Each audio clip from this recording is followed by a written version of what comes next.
Welcome, good evening to Axiom Flux, Season 5, Episode 5, Yellow Vests, or as the French like to call themselves, Gilets jaunes, which is yellow vests. But anyway, to discuss this tonight, as well as a demo in London today by the Brexiteers, as some people call them. Some people call them something else. I suppose it depends on which side of the stream you look at things, and if you're politically correct or you believe in mainstream media. Anyway, we got, I think, let's have a look who we got on tonight to discuss these things and have a chat. We've got Jeff. Good evening, Jeff. Good evening, Stav. I'm picking up a bit of an echo from you at the moment, mate. Don't know why, what's going on. But, yeah, good evening. Thanks for having me on the show, mate. Yeah, no worries. It's coming back through PJ, so I can't control it. I don't know if you want to do anything there, PJ. That's it. It's gone. It will do, because you're doing several things at once, PJ, so perhaps the tech is... playing up a bit, but I think that's part of the course. Yeah. And Jouster, good evening, Jouster. Are you there? Yeah, fine stuff. Good, that's good. And PJ in the engine room. All right, PJ. Hey, Stav, hey guys. Yeah, it is me. I'll try and do my best to, not affect your guys' audio throughout tonight's show. Yeah, it's okay then, PJ. Well, I think, when I'm not speaking, I'm going to mute up. And I think if you're not speaking, just mute up. And then when you speak, address it to somebody else. That's the best thing. You might say, well, I wonder what you've got to say about it, Jouster, Jeff, whatever. And each time they can unmute and answer whatever. So anyway, we've had this yellow vest movement now for at least, I was aware of it last week, I'll be honest. I had heard something, but I really didn't start taking any notice about it till last week, and I've had a little look around myself. Obviously, there's probably a lot more people out there that's done a lot more digging around, especially if you're French. But on this side of the channel, me anyway, I've just come up with my own conclusions, because I always look at these things and think, well, what is it about? Because, governments promote certain things, organisations and idealisms and whatever, to propagate their agenda and push their agenda on, whatever the governments of the world and the leaders and the elites, whatever they want to call themselves, want to happen in the very near future. So you look into these things, and I kind of found some connections to, a grassroots fed-up movement of the rural population of France. That's what I found. It wasn't so much the city slickers. It was more a lot of the videos that I looked up at YouTube, a lot of them French videos, and I struggle because I don't speak French. I know a little bit of pidgin French, but not a great deal.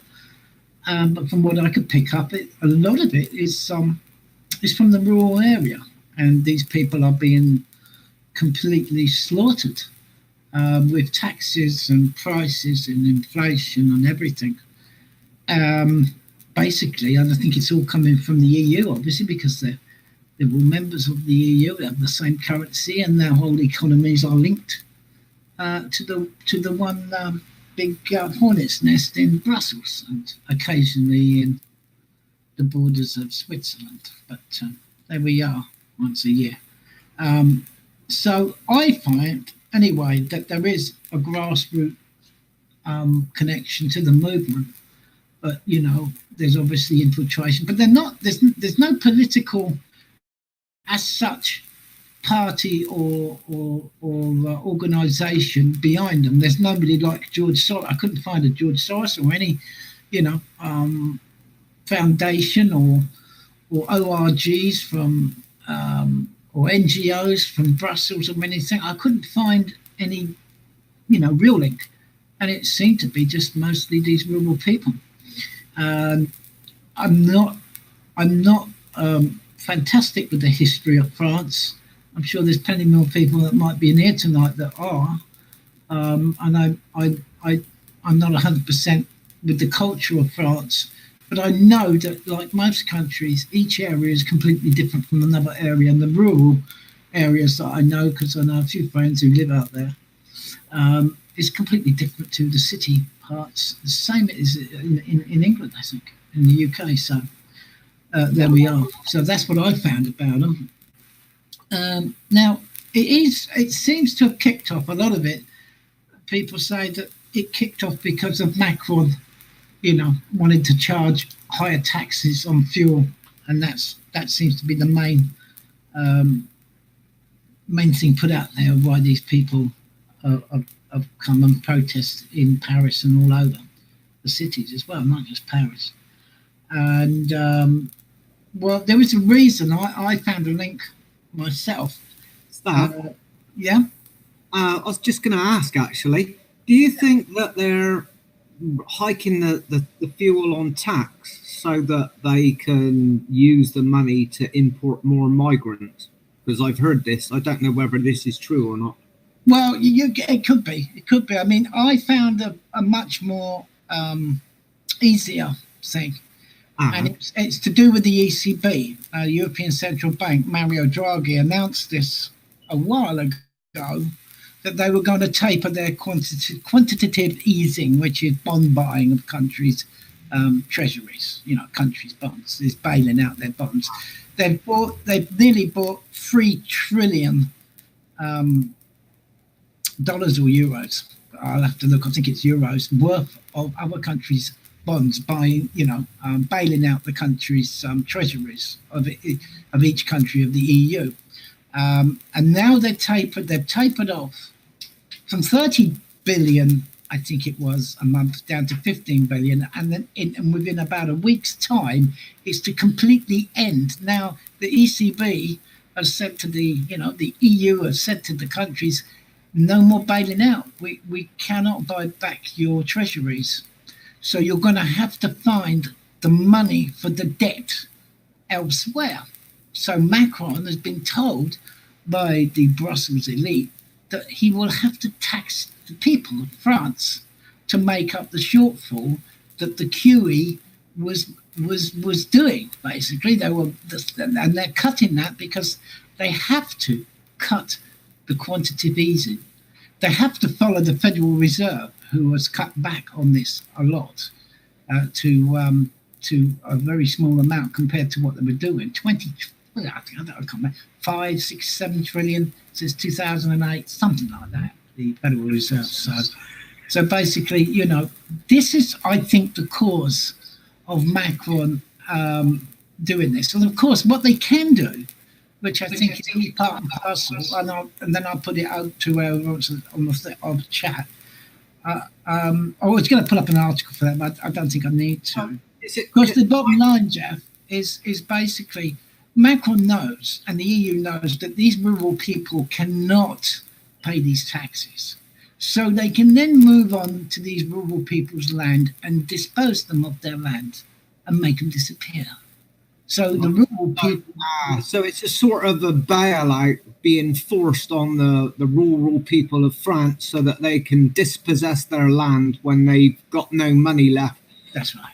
Throw them off their properties. Yes, because there's a lot of rural people still in France, and they've got their own farms and lands and whatever, and they're not to have that. As you know, Agenda 2030 or Agenda 21 specifically states that, the United Nations Agenda 21, that there'll be no private ownership of land for people, not for... Very communist, isn't it? Very, very communist. Yes, of course, that's what I think, and I do actually think that these rural yellow vest people, just ordinary French rural people, know this. They know this. This is not just about the tax hike. This is about them saving their way of life and their lives and their living. And we've seen it happen with industries like coal and things like that, where complete villages and small towns were wiped away in this country. And a lot of people forget that, or they weren't around when it happened and they don't even know anything about it. But that was whole cultures of people and towns and villages wiped off the map, don't exist anymore. And obviously, this is part and parcel of the globalist, EU agenda.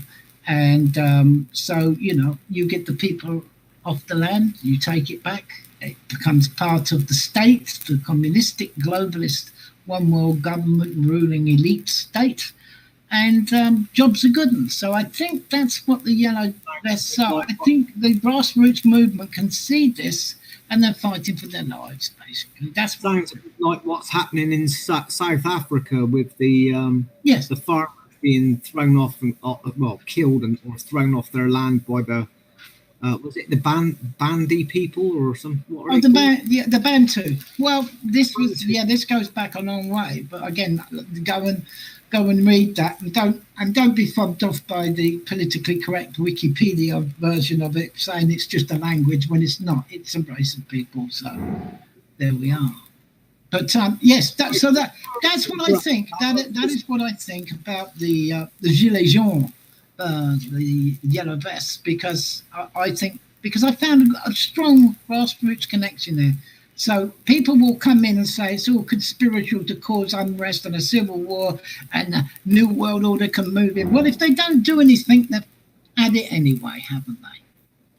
They've had it anyway, So people will get angry and people will riot and people will rise up, because they're fighting for their lives, their way of life. It's not just their own lives, it's their whole generational way of life we're talking about. But anyway, let me put it over to you, Jeff, and then put it over to Joust. Oh, well, let me just say good evening to Paul.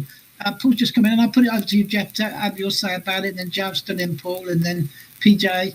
So, good evening, Paul, all right? Yeah, good evening. Sorry, I didn't realise we were starting naturally early, so... I come in with, is it time to invest in the Yellow Vest?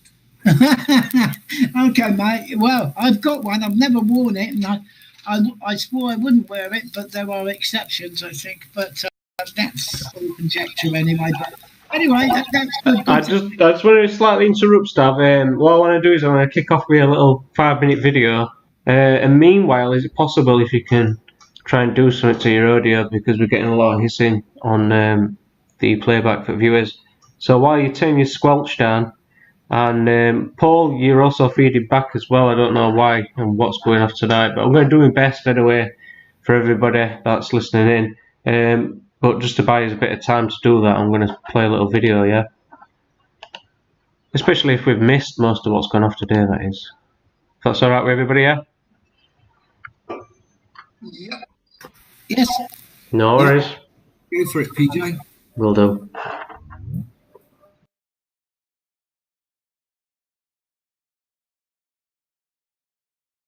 Beautiful sight. Look at all these tattooed thugs.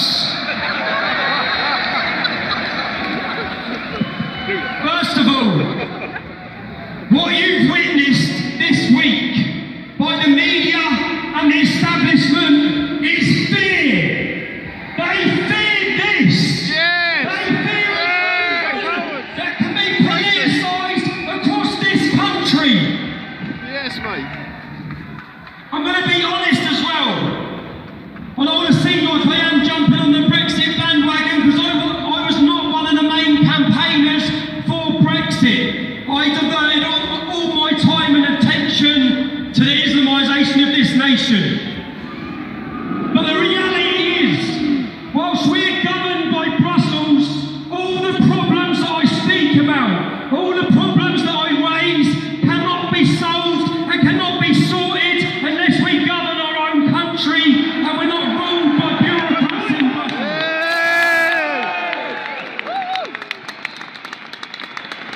I also want to say a thank you. A thank you to UKIP. A thank you to Jerovan. A thank you to Nigel Farage. A thank you to everyone who fought. Because many people, when I spoke to Jerry, 25 years of their lives dedicated to bringing us that referendum. They dedicated their lives. They worked tirelessly. And now they're being slandered and attacked. And even to the fear-mongering The complete fear-mongering this week of violence at this demonstration, of riots, of thugs, and the reality is beautiful British people, the British public. And to be honest, up until this vote, I didn't believe in democracy. I never thought they'd let us leave. I'm still not sure they will let us leave, but I never thought that vote would go that way. And what that wakes you up, and I had a lot of time to think even when I was in prison, we can't be on the outside, we have to be involved. And that's what this is about, and that's what this needs to be about. And many people, I know that Lord Pearson's here to talk today as well. What a legend. Do you know, the entire establishment are against it. Same with Jared, you've seen many people resigning, many people quitting. And I hope that they see there was basic fear-mongering, just like us leaving. Complete fear-mongering. And if the government believe that they can get away, I said, would they? That they could get away with ignoring the vote of 17.4 million people. What they need to know is that all of these people who have travelled here on a Sunday morning, 2 weeks before Christmas, these people are ready to campaign, they're ready to join, and they're ready to move to the streets whenever we ask them to. And I keep hearing them talk about the economy. The economy, the economy, the economy. And fear-mongering about it. I think most people I know who voted, they didn't think of the economy. They thought more about their culture and their identity.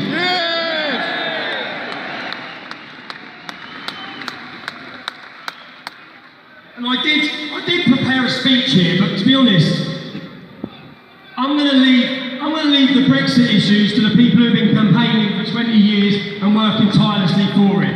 And I think all of them, I think what you witnessed this week as well, the amount of pressure that must have been on Jared Batten this last week, and he's still standing here, that is a leader. Yeah, so that was today, Tommy Robinson at London with Gerard Batten, Lord Pearson, several others. Just working back onto connecting with the rest of the crew here at Axiom Cave. I think we've all got you back. How are we doing on his audio levels now? Let's all unmute and see how we get on. How do I sound? Okay now? Yeah, you are perfect now, Paul. Cheers, mate. Thanks for that. Thank you. I'm on the music picture. Any good? Yep. All good. All good from my side. I'll pass it back over to you now, Stav. Yeah, my audio right. DJ? Yeah, yours is perfect, Jeff. Cheers, mate. I just wanted to say that we're not going to play too many videos because I want to give a big thanks to Wally, who sat for hours today to try and gather the streams that people have been putting out. So cheers to Wally for that. That was just a little introductory to anybody who might not have even come across a video today. Probably won't have seen much on mainstream, as that's to be expected. But we're going to try and at least hold a debate tonight or a discussion and share his thoughts on the outcome to it all and what we think it might deliver over the next 2 days, really, because it's essential that something is said or done by Tuesday, which is when May takes it to the, I think to the cabinet, is it, Stav, if I'm correct? Yes, but it's going to be, like they say, it's going to be voted down. Yeah. So the Brexit betrayal / the yellow vest. I said let's just start because you did already start. My apologies. You did start with France, which is what I wanted, because it was about just over 3 weeks ago now where I think most of this started by, as we've discussed, fuel prices, and allegedly there'd been a negotiation taking place, and apparently these people out there now are demanding more from the government, which I can't, say I blame them for. So now it's carried on, three and a half week, if I'm not mistaken, maybe a tad more, of protests, if you want to call it that. Some which have been showing scenes of, torched vehicles and many other, criminal damage, as most would say. But let's see what we can get into. So we've discussed it started in France. It's also spread, and I do believe it spread to Belgium, parts of Spain. I heard Italy as well, although I can't confirm that. And we had Iraq, I do believe, which were an unusual one.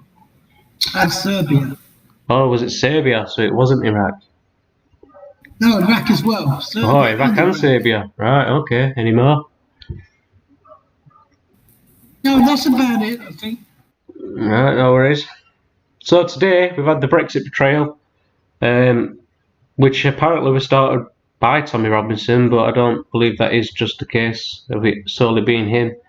I think a lot to do with UKIP were behind this, and many others that are, in support of that. So what is it that we want to discuss then, guys? What should we talk about? PJ, when you say, did you say Tommy Robinson started the Brexit betrayal? The event today, many are saying that, it's his making, and I think I saw a BBC report earlier saying the founder in EDL. There's a march against the Brexit betrayal, yeah? Well, yeah, but it's named the Brexit Betrayal Demo March, yeah. But he's not betraying Brexit, he's against the Brexit betrayal, yeah? Yeah. Okay, well, clarifying, because I thought it'd be very hard for Tommy to turn around and take the side of the... Well, in that short clip we just listened to and watched, you hear Tommy saying that he never got involved with Brexit at the start of this. He just came from, the national Islamisation of this country, from that aspect of it. It's not until recently, quite recently, since his little sentence in prison that he did, from where I can make out, where he's got involved with any of this.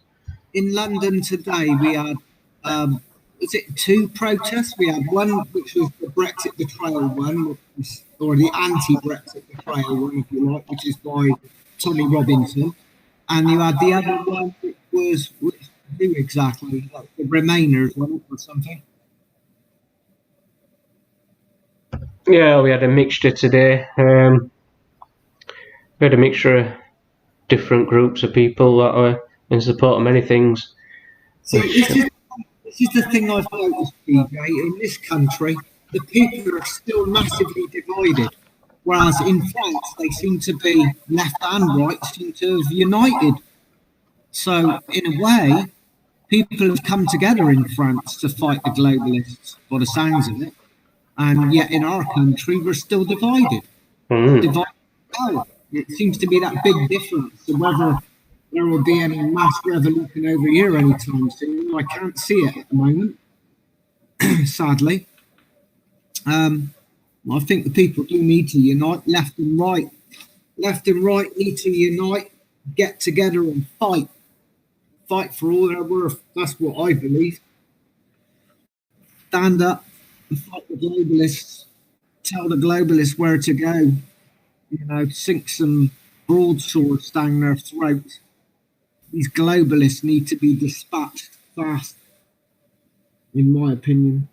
Well, what they tend to concentrate on is Paris and all your burning cars and that. When in actual fact, this movement for weeks has been blocking lorries, deliveries, all over France. They've been active, not just in Paris, but of course, mainstream media wants to concentrate on Paris and burning up the cars and coming up against the riot police. But this movement's been doing all sorts of activism out in the rural areas and stopping the toll money on the bridges and all this business. Yeah, so they've been quite active outside of the city. But of course, you won't hear none of that on the mainstream media in this country. Of course.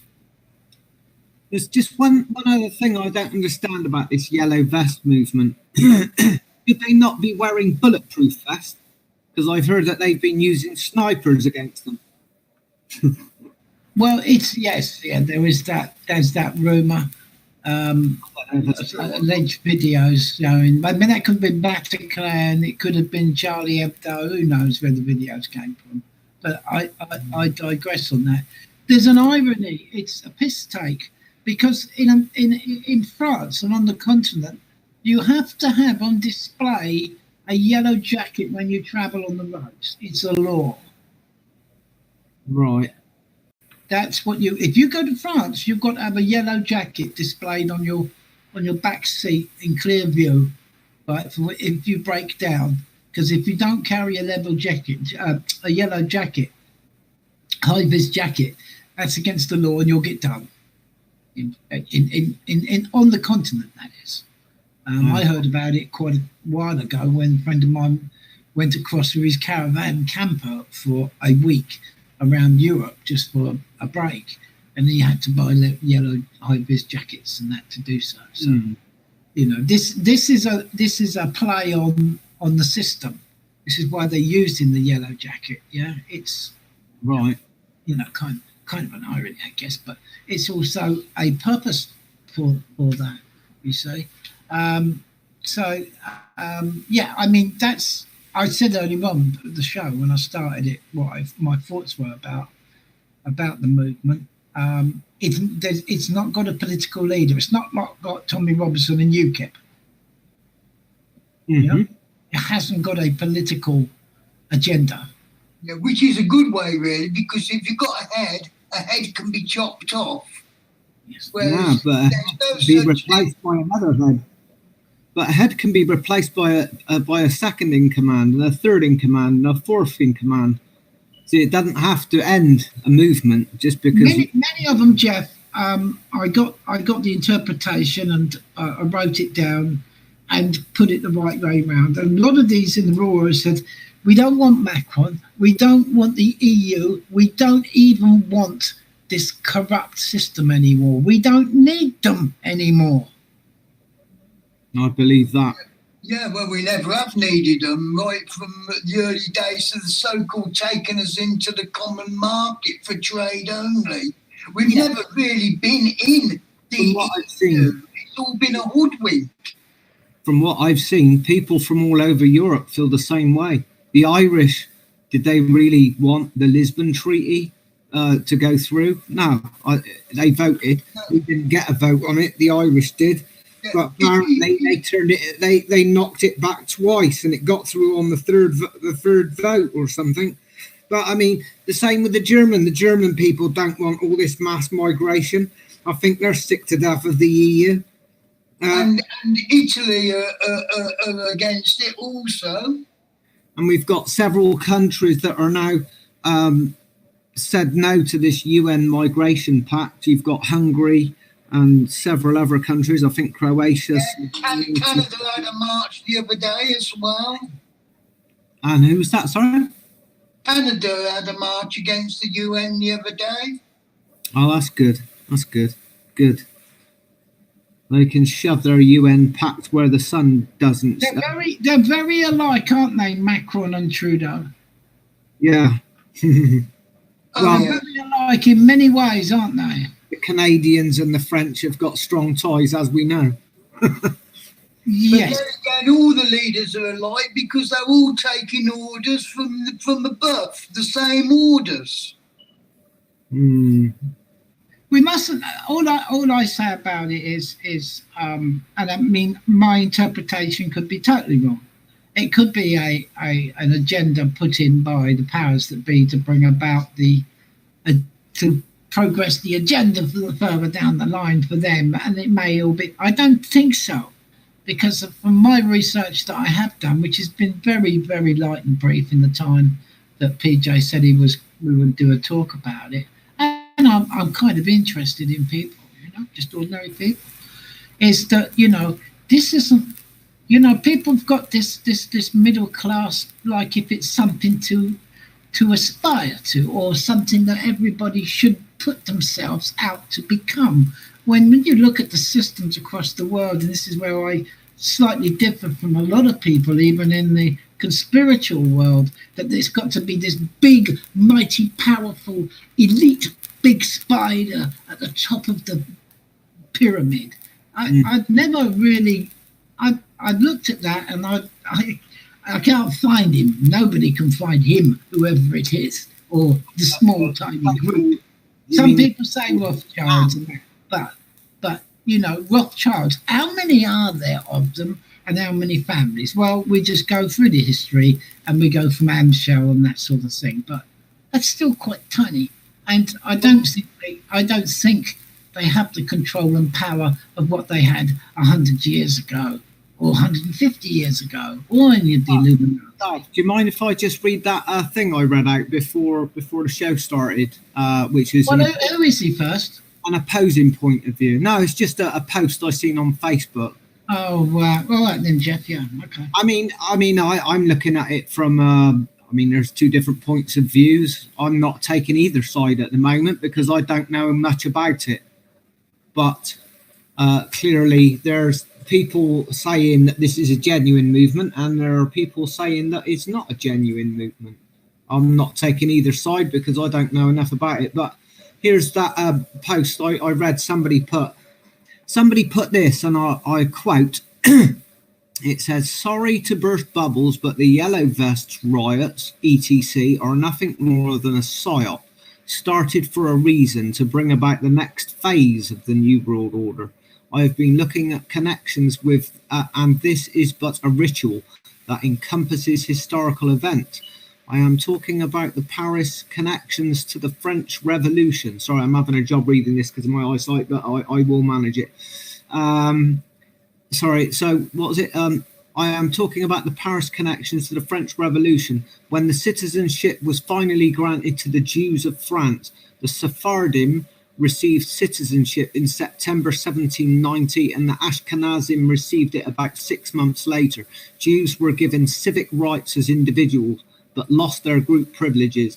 Paris is integral to the Shabbat. The numbers of reports all correlate to certain events and numbers in history, not least to say that the Yellow Vests born out of nowhere correspond to the date that Goring reiterated the idea of Jews wearing a yellow badge. November the 12th, 1938, 80 years to the day. Sorry, folks, violence is not the answer. That is their answer, because that they can have an answer for. Civil disobedience is the only way forward. You are all playing into another massive psyop, and I do not care who does not agree, to be honest. That is the views of somebody else, folks, though. I must point that out to our viewers. That's not my views. That's just a post I read on Facebook. And I'm not sure I agree with all of what they said. Personally, I think that probably is a genuine movement, the Yellow Vest movement, I would say. Don't think it's particularly well organised, and I think really, knowing the globalists like I do, I think they should all be wearing bulletproof vests or something like that, something more protective than what they are wearing, you know, and they should be fighting back with every weapon that they've got available to them. That's what I believe. And I don't agree with that comment on that thing where it said that civil disobedience is the only way. I think violence is the answer, but I think it has to be organised violence. That's my opinion. I think. So what he's saying is, what these people who come out with that, who are scared of their own shadow, by the way, what they say, because they're scared of their own shadow, but what they say, break people's laws. The way I look at it, Stav, is if you're just going to break people's laws, like, you know, or legislation or whatever you want to call it, yeah, all that's going to do is land you in jail. Well, I mean, yeah, but you're going to be in jail anyway. Yeah, yeah. You're gonna, you know, if you roll out, if somebody's going to lose their way of life, their livelihood, right? If they're going to lose it anyway, you want people to suppress and quell their anger and just go along nicely and get their head chopped off. Is that what people want? Well, I think if you're going to get your head chopped off, you might as well take off a few of the elites' heads while you're at it. That's my personal opinion. Exactly. The most dangerous people are people who've got nothing left to lose. And if you extrapolate what's going on, sooner or later, we're all going to have nothing left to lose. Exactly. And then the longer you leave it, of course, then you have less of an ability to get the stuff you need together to be able to fight back. That's my belief. So, while we've still got something, I think we should be using it to fashion weapons. Jeff, we could all write a book. Any one of us in this room, we can unfold all the history that's been, even the latest since the EEC invention and Britain going into it and everything. We can pile it into a lovely book and novel and historical account of how the New World Order brought about all these changing agendas to kill the sovereignty of every individual country to bring about the one global government. We can all write that book. It's easy. Yeah. Easy. Peasy. Lemon squeeze. I'll be back in a minute, Dav. I've got to go. Yeah, but what would be the purpose of such a book? Other than the author being paid some shill money, some money from the system, and he gets a nice shiny new car or a house. Because anybody with half ounce of sense must understand what's going down. That's if they know the history. The trouble is, people don't know the history. Indeed. I'll be back in a minute, folks. I've got to go. Be back in about 5 minutes. Okay. All right, Jeff, I'll be back. So if like in France, that they have to carry a yellow vest as a part of their law, so they ought to reinstate the Phrygian cap, the Liberty cap, which they wore during the French Revolution. The floppy hat cap? Yes. Yeah, which is known as the Phrygian cap. Well, if everybody around the world started wearing those that think they're in control will understand totally how much people are beginning to understand and how much they're overwhelmed and they are such a minority, because they've got some idea that they are better than everybody else.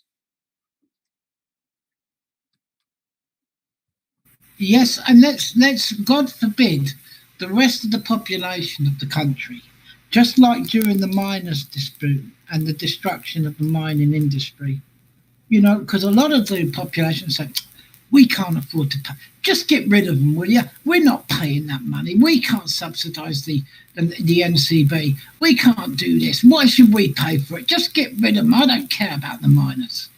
So you have a sycophant populace within the public too. So this is what you get. And you get people who make up these excuses for the system, and you don't do nothing. Careful now. Careful. Don't do nothing. Don't say anything. You're falling in line with their plans. Don't you see it? Well, don't do anything. You're going to just lay down and let their plans steamroll you anyway. So I don't see the argument. Look, it's not an argument. What is the point of saying that, Paul? Yeah, what's the point of being compliant when you're going to be their target in the end anyway? Yeah, absolutely. I think everybody's entitled to say their thoughts and express their thoughts, because that's what it should be. But I'd like to have, if somebody brings something to the table and they say, well, look, if we do this, the government's going to do that and they're going to do this, right? Okay, fine. That's the discussion. How can we try and do something that we can sort of get in the middle somewhere and ward off what's going to come if we don't do anything or whatever, Some people think the answer to that is in politics, like the rally and the demo today, like they're saying about UKIP. So, they're looking at it like that. Me personally, politics got us so far, further down Sheet Street and under their slavery. Yes, exactly. So, I would be like the guy who's just said, well, don't fall for the tricks and that sort of thing, by saying, well, politics isn't the answer. I don't know, to be honest. I don't think it. I've never seen it resolve a goddamn thing, and I'm nearly in my 6th decade, and I've seen a few. Exactly, I've never seen the politics solve anything as such. Such as what's going down now. I mean, the so-called overlords think they are totally in control. Well, the masses think differently. Yes, that's right. So, I mean, we're just discussing. I haven't got any solutions, and perhaps my opinion counts for nothing. Perhaps it does. Sam Ferrian. But I just feel that, talking about these movements that come about that have a grassroots attachment to them, where people have just basically had enough, I think you should at least voice them and give them a little bit of support if you agree with just ordinary people wanting to bring something about, whether they do or not. It's a support that I think I found in a part of them. I don't just. Yeah, but Steph, even if we start voicing our opinions, we then come under what David Cameron said under the United Nations meeting. We're extremists. Just for voicing our opinions. Well, if you're going to be termed an extremist and a danger to the state just for entertaining a thought, then what sort of world do people think they're going to get if they don't? If they don't try. This is why I don't like the idea of violence, but a stitch in time may be going to save a 9. Hi, folks, I'm back. Yes, and I think if people can connect with people without politics, that would be something. If people could actually connect with each other without politics being involved and without dissing it or even considering politics. Yeah. Well, they perfectly took away that. One of them connections was doing away with smoking in pubs. That was a part of the pub starting to close down and everything, because most people like a cigarette with the beer, not to be ostracised to outside in the blinking cold, the rain, everything, so they can have a smoke. Most people are then going to think, well, I can buy a can of beer, it's cheaper at home anyway, and have a smoke as much as I like. There's no excuse for banning smoking in pubs, because they could have quite easily enough had non-smoking pubs and smoking pubs notified by a sign outside or something. Exactly, it was overkill what they done then, which tells me it was to stop people getting together so they can talk and network, like we've always been able to. Killing the community off so people can't come together to talk. Yes, and they've been doing it for such a long time now, killing off the families, killing off the communities. I agree. It's all part of the divide and rule, ancient old strategy. And they've been using it, and it's been so blatant with anybody that's got eyes to see. Very true, Paul. Well said. I agree entirely.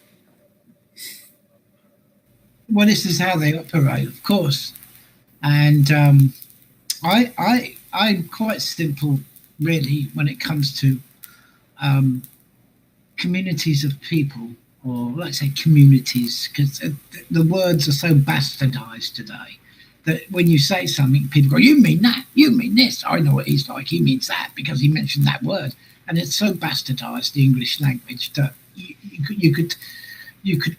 could draw 1,000 conclusions by just a couple of words somebody says.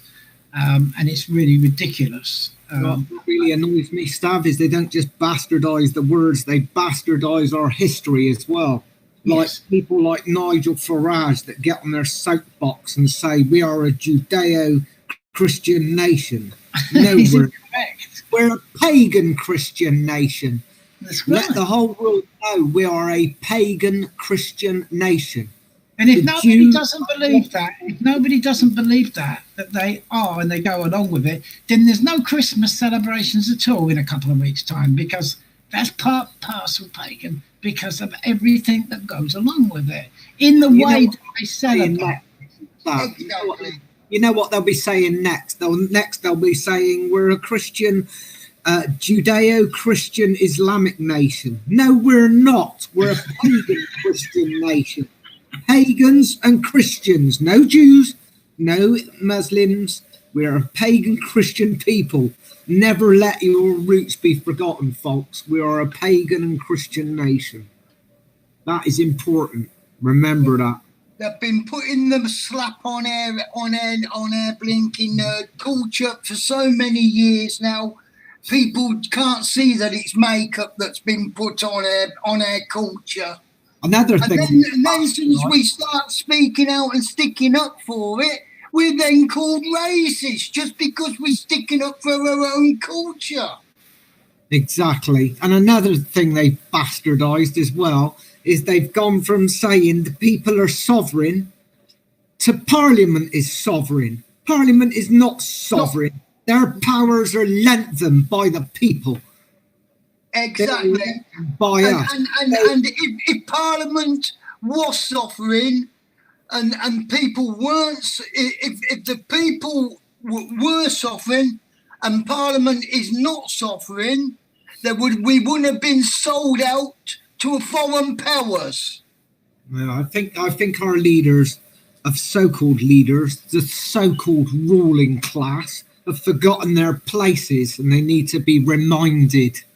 They are not our rulers. They are public servants and they should be reminded. I seen a video the other day of what they'd done. I think it was in the Ukraine where they took all their politicians and threw them in wheelie bins. I think we need to do something along those lines, but I think something a little bit more poignant and a bit more, well, let's put it like this, use sharper teeth just to remind them when they work for us, they follow the people's orders and instructions, not the other way around. I would urge people to go and read the oldest English story that's ever been. It's called Beowulf. It's about an Anglo-Saxon times. It's a story, but it was written in those days of Old English and Anglo-Saxon, where the king was there for the people and he had to obey, as the Thanes did, as they called them, the warrior code. And the warrior code went two ways. It was reciprocal. The king was a good king for the people. The people were good people for the king. It was a two-way deal. But if one of them decided, well, that they were above that, then they were removed. It's quite simple. That is where common law came from. Alfred the Great brought it in. So I would suggest people go and read the oldest English story there. It's called When you say removed, were they removed peaceably? No, by force if needed. Okay. But the king would notice. He would agree to the reciprocal code where, you can't have one without the other. But today you most certainly can. I don't understand, if we're a constitutional monarchy, Stav, why has our own queen forsaken us? Because she has. Is she not sovereign because she's been lent those sovereign powers of England to protect our constitution and our peoples and our country and our land? No, she's the crown goes back all the way to the Norman conquest. The Three Lions is Richard the Lionheart, the Plantagenet Norman kings, the rulers who carried on after the conquest of William the Conqueror. They're not English people. They're not. I understand one thing, Stav. She is of the line Saxe-Coburg-Gotha. I have no problem with that if she's got German blood running through her veins, because I've got German blood running through my veins. I'm an Anglo-Saxon. Yeah? That's what I identify myself as, and I'm Anglo-Saxon, so I got German blood running through my veins, as have most Britons today. So I've got no problems with that. Well, you have, to be perfectly frank, you have. But what I have got a problem with is if she represents us as our sovereign, why has she not protected our constitution, and why has she signed 7 EU treaties plus, and against her own subjects. Because the Crown Corporation, for what it is, The corporation. comes originally from the Holy Roman Empire. Mhm. That's where it comes from. Mhm. We were a Vatican vassal state, and William the Conqueror was given the papal bull ring to do it by the Pope at the time, and also the cross on the flag, which people think of this some Roman centurion hero called St. George, or whatever the story they want to believe. But the cross on the flag was a vassal state of Rome, the Vatican, the Holy Roman Empire. It took 200 years for England to fall after the continent fell, when Charlemagne came along and became the first Holy Roman Emperor. It took 200 and odd, nearly 300 years before they conquered England. So, there we have it.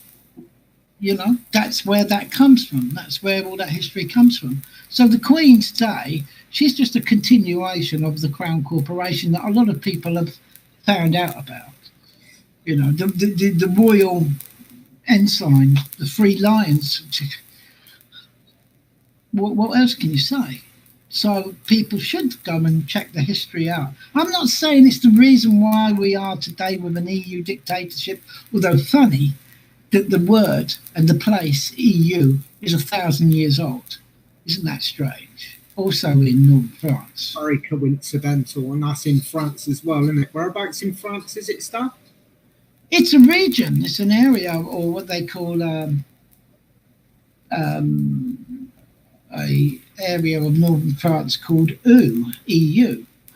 The town, the capital of it, is called EU, and that was founded by the great-grandfather of William Conqueror, Richard. You know, Richard the Fearless, who was a Norman, and he actually, they say, allegedly reading from the books, he was the one who brought about feudalism.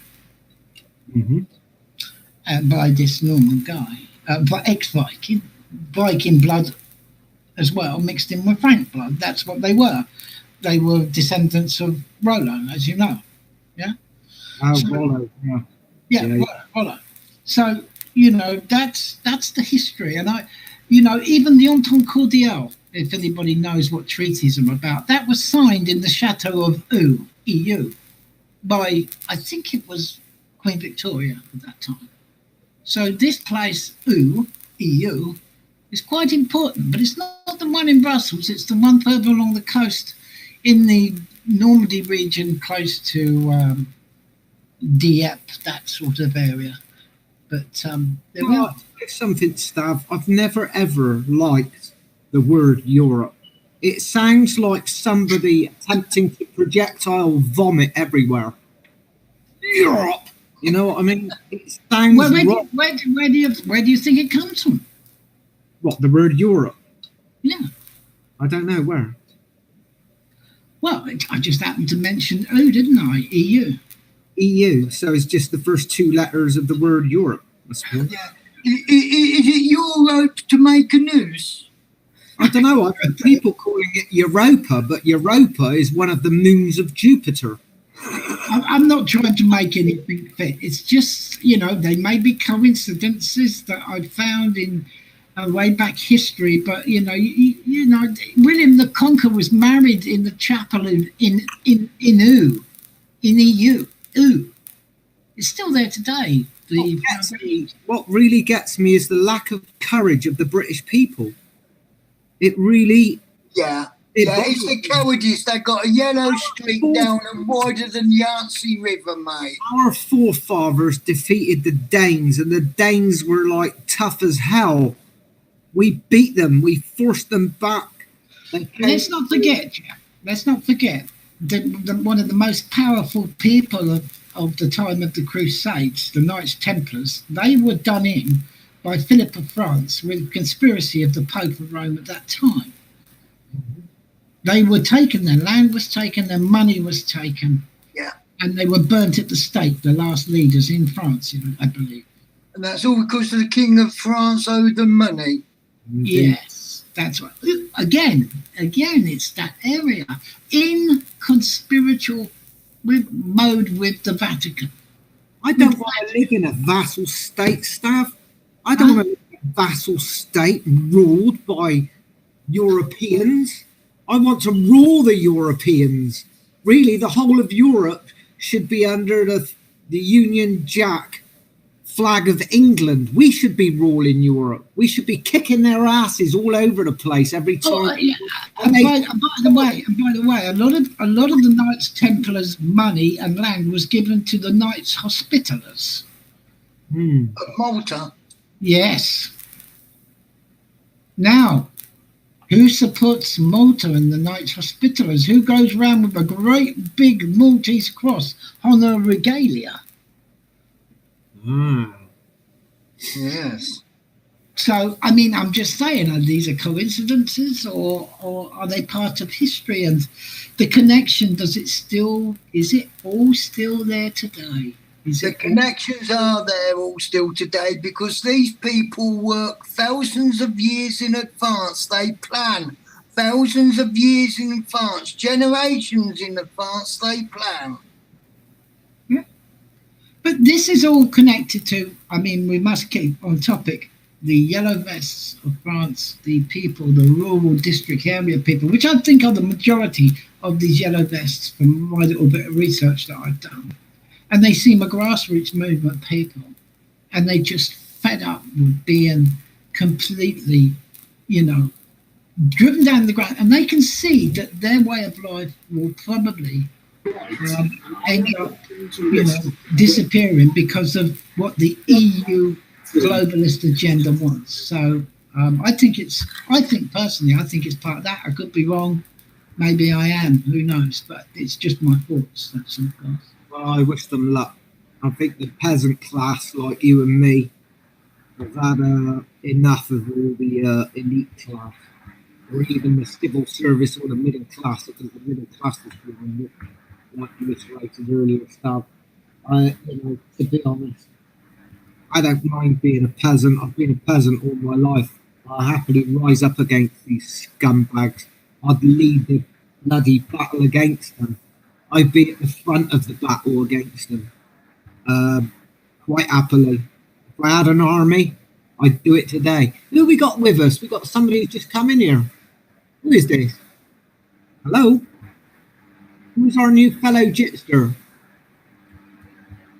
Hello there. Hello, who's that? It's Albert. Albert. Hello, Albert. All right, mate. Yeah, I'm fine. Nice to hear you again, Albert. Albert's just informed me that it's currently on Channel 4 News. Albert's been out all day, so he's... Just turned it off. They're talking a load of crap. Brilliant, that's probably the best decision you made, and thanks for joining us, Albert. Well, my decision was made when I voted to leave.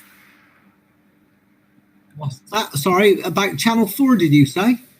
Yeah, they're talking, there's politicians discussing whether or not we should have another vote and whether we should leave or whether we should stay and all the rest of it. Rees-Mogg is on there and some others from the various other parties. They're all well, apart from Rees-Mogg, who's talking quite sensibly, the rest are talking total crap. Well, I think we should have a... And of course, they've got a select audience who want to leave. Yeah, well, I don't think we should have another vote. We've already said. The people have already said one vote's good enough.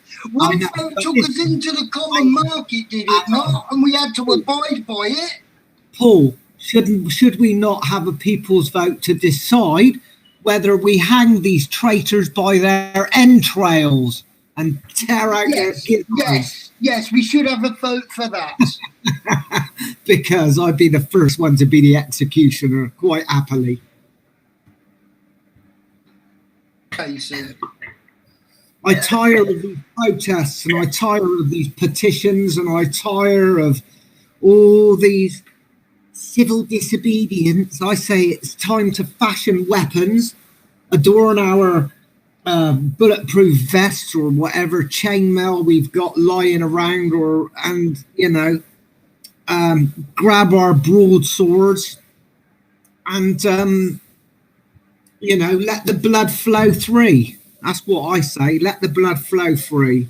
Well, I'm Get some blood like true Anglo-Saxons to defend these lands. Well, I'm sick because I done my time in the Royal Navy to protect my fellow countrymen and to protect my country. And all behind my back all the time, it was given away. It was given away without even a bullet shot in defence for our own country. Fair play to you, Paul. Respect, mate. I tried to join the army myself years and years ago, and they wouldn't have me because I'm asthmatic. But I tell you what, if it came to it, I'd get up and I'd stand up for my country now, this minute. And I'd fight these elites, these globalists. They all deserve a knife to their throat as far as I'm concerned. I wouldn't hesitate. Yeah. Something's got to happen. It's got to happen soon. And which army would you join? My personal feeling. My personal feeling is that we will have a revolution. My personal feeling is that the revolution will be initiated by Islam. I think one of these marches they do around our towns and that is going to go tits up. They're going to go on a murder and rape spree. That is going to set the whole country alight. And I think that having sorted out Islam, they are then going to turn around and they're going to sort out Parliament, because the only reason we have a problem with Islam is Parliament are encouraging them to come here. Yeah. That is my honest opinion. I think that is the way that it's going to go. I've been posting stories on Revolution on Facebook. I'm currently writing one which will probably get me banned by Facebook because it is exactly the scenario that I've just been talking about. I've based it in Alcester in Warwickshire, which is a little market town. And, you know, I mean, basically, I think that is what is going to happen. That is, I think that we cannot and we will not have Muslim marches going around with many thousands of them marching through small towns and whatever, and sooner or later they are going to go tits up. It's going to go tits up, and they are going to murder the police officers who were with them, because there's never enough and they haven't got guns, and in fact they're then going to go out and they're going to go on a murder and rape spree in the town, and by the time government and the police get around to sorting it out, then there's going to be a massive loss of death of life among our people, and I think that people who've got Muslims living in their towns are going to see that, and they're promptly going to go out and they're going to start killing Muslims and burning mosques to the ground. I think that is the way it will go, and once that's all been sorted, then I think they will look around and say, well, whose fucking fault was this? Well, it's Parliament's fault. And I think they will then turn on Parliament. And I think we then get this country back under our control again. Yeah. Revenge is a strong driver for violence. Well, I see though. Well, it is, but what I worry about, Albert, is that we end up with them doing the revolution, them taking the controls of the halls of power in this country, and I think we should be the first to do it. I think we should be the first, and then deal with the Islamic problem later. But I think we need to take back the halls of power ourselves first and foremost. Lead the way. Well, we do, and I mean, I don't know about you, but I voted to leave without a deal. I think this whole idea of negotiating a deal under Article 50 or anything else is completely bloody stupid. Yeah, we should have just repealed the 1972 Act, and then job would have been done. Well, absolutely, and basically, we buy more from Europe than they buy from us. So if we walk away, the Germans have already told Merkel that if we walk away without a deal, they will immediately have to lay off 76,000 car workers. because that's the amount of car workers it takes to supply us with the German cars that we buy. The same is going to happen in France and in Italy. We are not going to be buying their cheeses and their wines or anything else off of them. And we will walk away without a deal. They are going to come crawling back to us in no time flat. And we negotiate the deal then to our benefit, the one that suits us, not one that suits them. Here, well said, Albert. That's my feelings entirely. I concur. I mean, the politicians. We voted to leave. We did not vote to negotiate. No, politicians, you see, politicians think that because they are politicians, they are more intelligent and more up to date and everything else with us. And the people who voted Remain, if you look at the vast majority of them, they were people either in big business or in who are like a bloke I was talking to at a march I went to in London who wanted to Remain. He was an Oxford professor, and I told him he was a fucking idiot. And of course that then upsets them, which I don't give a monkey's uncle about, frankly.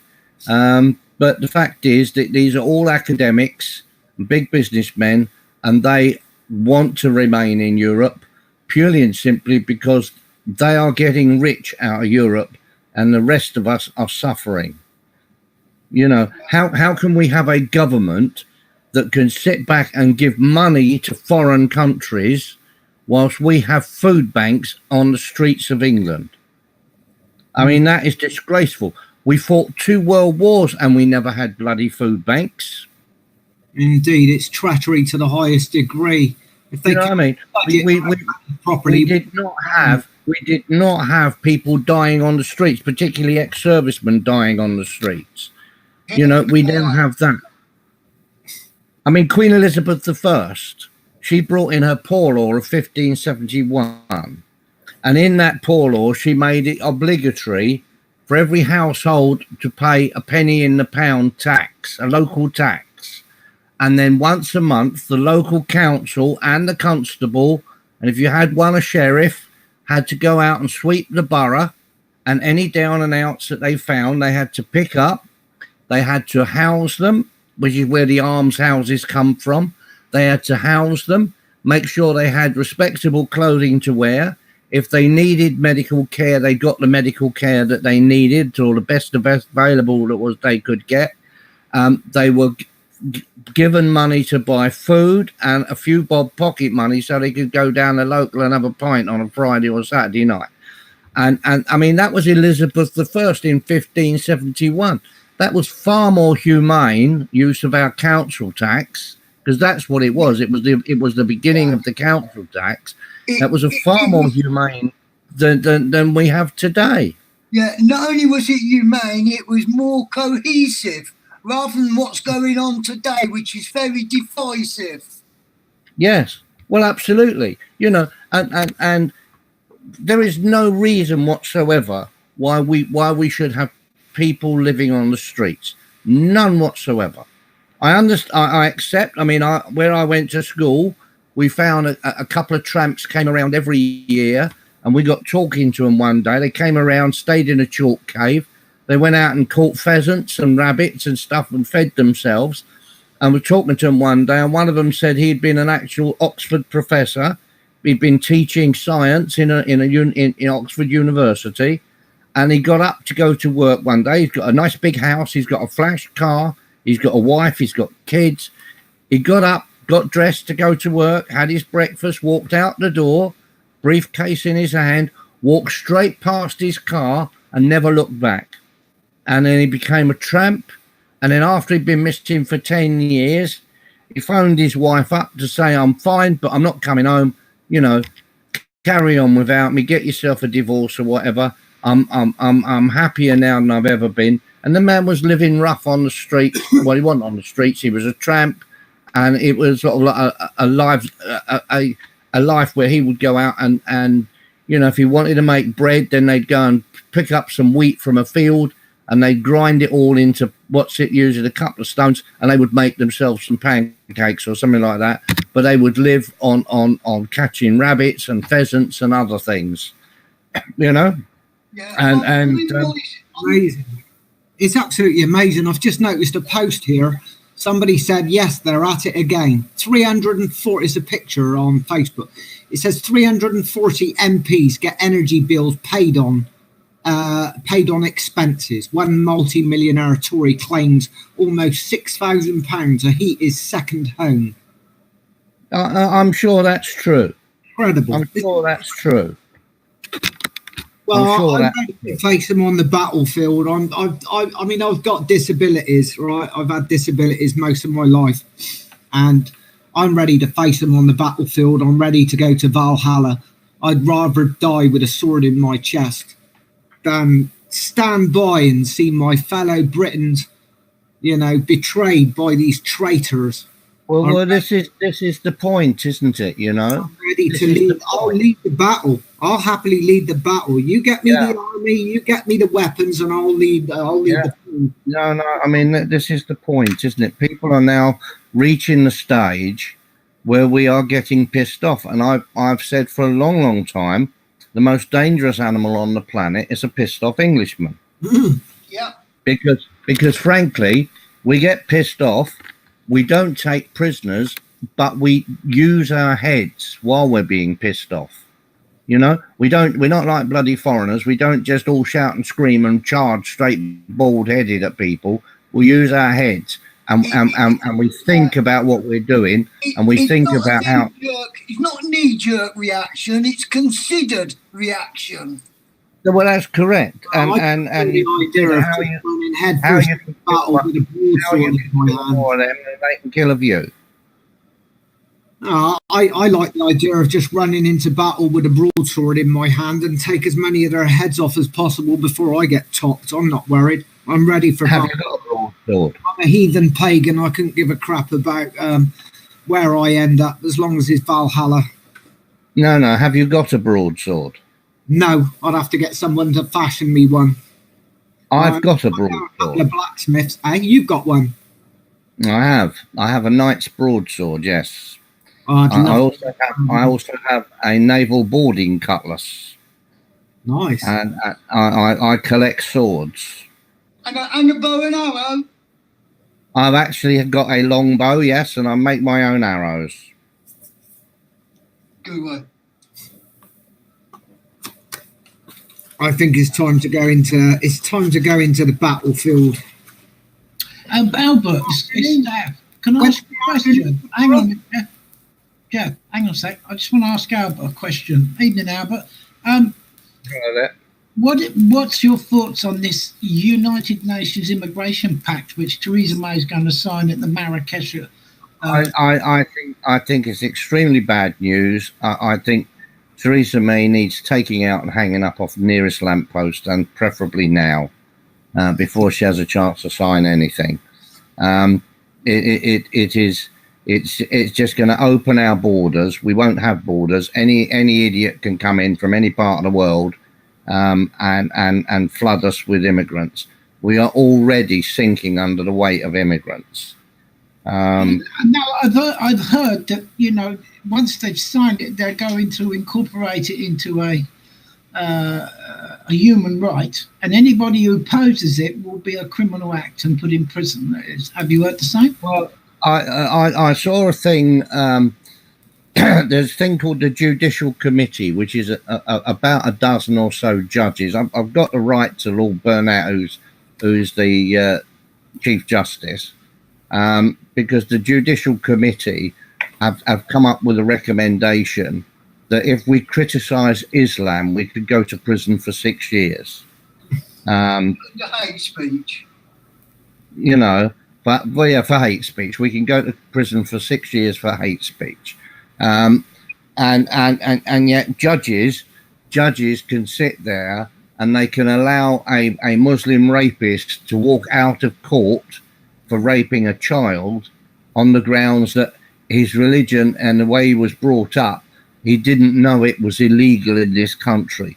You know, you go to court, you go out and rape a woman and go to court and say, well, I'm sorry, but the way I was brought up, I didn't know it was illegal. And they're going to say, fuck your luck, aren't they? You're going to prison. Yeah. It's time to you know, but they don't. Ignorance of the law is no excuse. It's time to take off the heads of all these Freemasonic judges and anybody that stands up for these globalists. Off with all of their heads. That's what I say.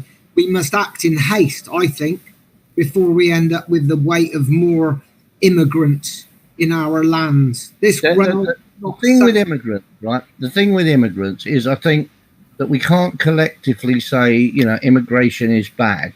I think if we go to war with Islam, for example, I think a lot of West Indians will join us. I think just about every Sikh in the country will join us. Yeah. Because the Sikhs absolutely hate Islam with a vengeance, and they don't take prisoners. They do not take prisoners. And I think the vast majority of West Indians who came in here in the 1960s, they're getting on a bit now, and they have integrated totally into this country. But the ones they call the Rush generation. What? Is that what they call them? But I mean, basically, yeah. But basically, they are, they've integrated. That's fine. I've got no problems with them. I've got. Yeah, I mean, they have noisy parties.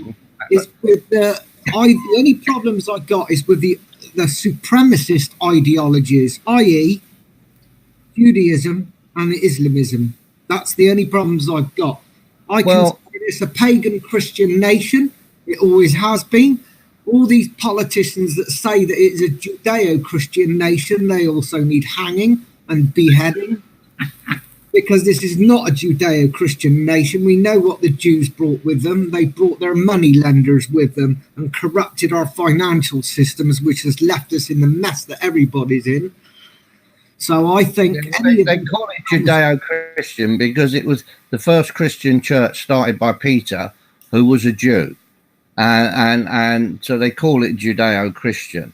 But I mean, in point of fact, the Jews had no real sway in this country at all when St. Augustine came here and converted the Anglo-Saxons to Christianity. So I mean, it's let's put it like this. I've got no problem with ultra-Orthodox Jews. Ultra-Orthodox Jews are conventional Jews. They study the Torah, yeah? But the Torah's not all that good, is it? Well, I mean, the Torah... The Torah talks about supremacy and making us slaves, the same as the Quran does. But the fact of the matter is, I know the Talmud does. I'm not sure about the Torah, but I know in the Torah. The Torah doesn't, Albert. I'm Torah observant. I'm not Jewish. I'm English, but I'm Torah observant, and it does not say about slavery being premises. I think that's okay. All right. Anyway, the ultra-Orthodox Jews are against Zionism. It's the Zionist ones that are the problem. The fact of the matter is, it's the Ashkenazi Jews that are the problem. Yeah, and the Sephardic. If you want to find a Sephardic Jew in this country, you go to Savile Row and he'll make you a suit. If you want a new kitchen made, you go and you find yourself a Jew who's working in the railway arches in the east end of London. Yeah. And he'll make you a new kitchen. They are people who've integrated totally into this country. I've worked with loads of them, and they think exactly the same way that we do. Exactly the same way. And the fact that they go to the as long as they're not let into positions of power, I have no problem with them. They should not. Well, I mean, the whole point is that if no foreigners should be permitted into positions of power. It's against our law.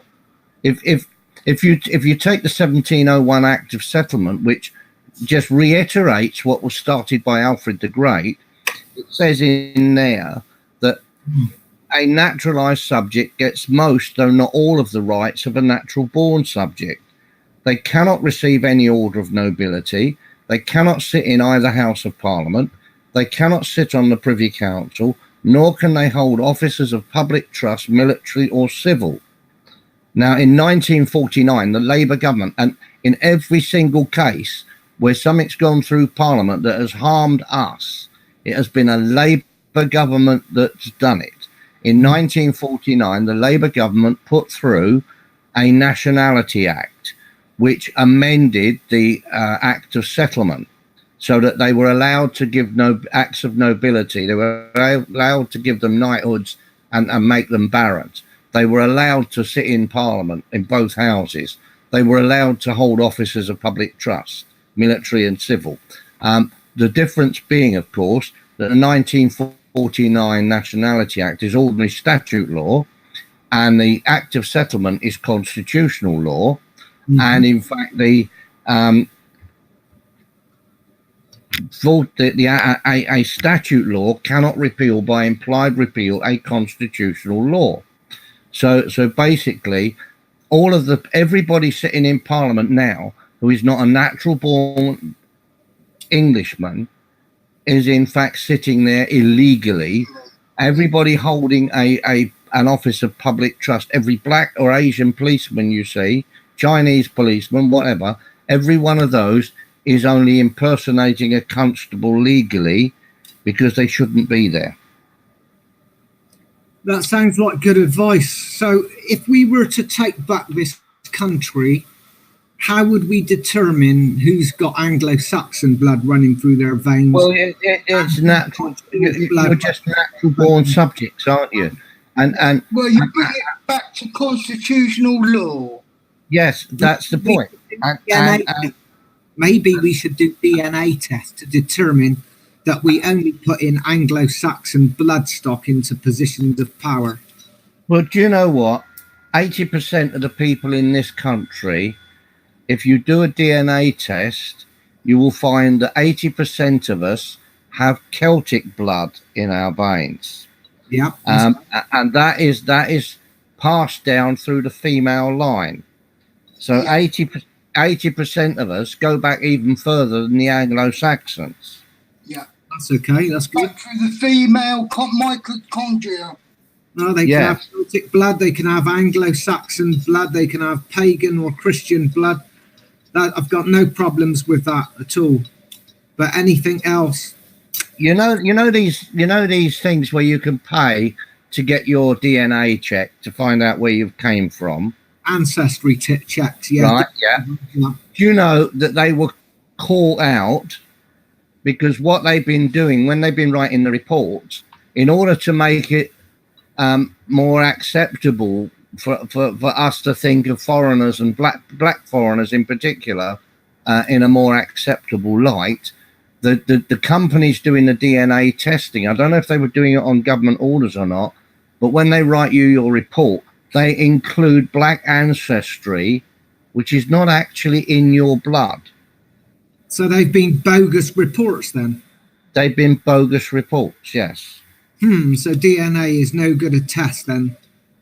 Well, the DNA is a very good test, but it's not the DNA test, is it? It's the person writing the report on the DNA test. So who's saying that you've got Turkish or you've got African blood or whatever in you. So whoever we get to do the test then, if we're going to use that method, they have to be of Anglo-Saxon bloodstock as well. So how are we going to know if they're genuine or not? Well, yeah. You don't have to go that far, do you? Let's be honest. There's a lot of what Albert describes denizens in place of officialdom and office. The London Mayor is a typical example. Yeah. And we have 17 or 20 members of Parliament who are what could be termed in constitutional law as denizens. And the rest. Yeah, maybe more. That's right. This is their figures, Albert. Go back to your names. Can I just? So really, let's deal with the. If you're going to deal with constitutional law, stick to the obvious, and the obvious is there for anybody to see. Tracing back to ancestry, back to Anglo-Saxon and Celtic before that, is okay for family tree and yourself, and provided you can get a reliable report like Albert says. But for what we're dealing with at the moment here, the whole deception and corruption and the Shanghaiing of our culture into this globalist EU dictatorial United Nations, International Monetary Fund, whatever you want to call it, Council for Foreign Rights, the whole lot is what we have to deal with at the moment. And you can deal with that constitutionally at this moment in time by putting it to the people about these what were classed as denizens, and still are constitutionally. See, what gets me as well, Stav, is another thing. Like, we can't go by their surnames and things like that, because we know that people have changed their names to get away from their, like maybe like Jews, for example. They've certain Well, it's Jews. but it's quite easy, Jeff. They boast it. They boast it now. They put it out there deliberately as a propaganda of, now, don't you be racist, don't you be white supremacist, don't you be this. We want this to happen. Oh, yes, be a good citizen and go along with it. So it's not something you've got to find evidence for, is it? Let's be honest. Not really. Still, we have to be very vigilant about who we let into the halls of power once we take it back. Well, I think more of the constitutional education needs to be put out there. Still needs to be, like Albert's great constitutionalists, you know. Which isn't taught in our schools anymore, by the way. Absolutely, yeah. I think, from what I saw, I'm pretty much a political atheist because I am, and I've got my reasons for it. But at least Jacob Rees-Mogg and that, Rees-Mogg, whatever his name is, at least he harks back to the cultural ways and constitutional ways of this country. At least he reminds other politicians in Parliament of their constitutional duties. He tries, I guess, but he gets nowhere, as we know. But at least there are some. Maybe he should be pressed more. Maybe, have you written to him, Albert? No. He talks all the right things. I have to say, he talks all the right things, Jacob Rees-Mogg. I wonder whether is he British, though? Or is he, Jacob seems a bit of a Jewish name to me. I don't know, maybe I'm I think he probably is. I don't honestly know. I say trust. What is trust? Is it a law? Is trust a law? Is that how we have to look at trust now? Is there trust law? Do we have to look at it like that? The way I look at it is this. People say to me, well, Jacob Rees-Mogg is a good guy and he's on our side. And I say, well, Jacob Rees-Mogg is a politician. And like all politicians, he will say what suits him to say. And at the moment, it suits him to say that we should leave without a deal and we should do this, we should do that, and we should do the other. If it suited him to say something else, then he would say something else. If, for example, we had voted to remain and the Leave vote were demanding another vote, then he would be standing up there and he'd be saying, well, no, it's totally wrong to have a second vote because the Remain lot won, and therefore we've got to agree with that vote. What he's doing now is saying, well, the Leave lot won, and what we've got to do is agree with that vote. He's a politician. I don't trust any politicians. Yeah. I agree with you, Albert. You've only got to look. You've only got to look at Farage, haven't you? I mean, Farage. Well, absolutely, but I mean, I've been saying for years that Farage is only interested in what's best for Farage, and that Farage has no intention of us leaving the European Union, none whatsoever. So he is doing what is necessary from his perspective to break up UKIP, because if he starts a new party, he's already had another MEP has walked away. I can't think of the idiot's name. Nuttall, right, has just walked away. He will join the new party with Farage, you guarantee it, and then you're going to get quite a few other people go along and join Farage's party from UKIP, and they're going to set up in opposition to UKIP. The only difference is, from what I've seen on the internet so far, lots of UKIP people who had been Farage supporters are now waking up to Farage. Well, he is MEP, isn't he? He is an MEP, and he does like taking the EU dictator shilling, doesn't he? Well, he takes the dictator shilling. He is noted for picking up Eastern European 17, 18-year-old Eastern European prostitutes in the bar in Brussels. He's noted for that, yes.